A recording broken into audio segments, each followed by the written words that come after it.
আসসালামু আলাইকুম সম্মানিত ভিউয়ার্স, কেমন আছেন? আমি মোহাম্মদ জাকারিয়া, চিকিৎসক, মোটিভেশন স্পিকার। আপনাদের মাঝে স্বাস্থ্য বিষয়ে আলোচনা নিয়ে আসলাম। বন্ধুরা, বিভিন্ন সময় বিভিন্ন ধরনের আলোচনা নিয়ে আসি। আজকেও স্বাস্থ্য বিষয়ে আলোচনা। আজকের আলোচনার বিষয় যে কারণে কিডনি রোগে আক্রান্ত হতে পারেন, তাহলে ভিডিওটা প্রথম থেকে শুরু করে শেষ পর্যন্ত না টেনে শুনবো। প্রথমে একটি লাইক দেবো, সাবস্ক্রাইব করব, নোটিফিকেশন অন করব, পেজে ফলো দেব, তাহলে স্বাস্থ্য সম্পর্কে নোটিফিকেশন আপনাদের কাছে পৌঁছে যাবে। তাহলে বন্ধুরা মনোযোগ দিয়ে শুনুন, যে কারণে কিডনি রোগে আক্রান্ত হতে পারেন।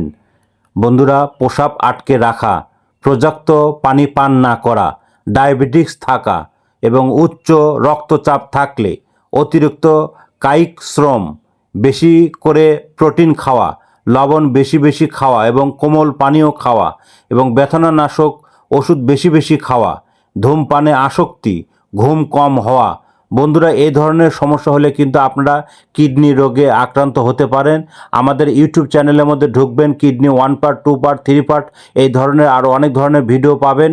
তো বন্ধুরা, পরবর্তী কী ধরনের ভিডিও চান কমেন্ট বক্সে লিখতে ভুলবেন না। আর আমাদের 100 বছরের প্রতিষ্ঠান বিরাজ মেডিকেল, যে কোনো ধরনের গোপন অসুখ বিসুখ আপনারা চলে আসবেন।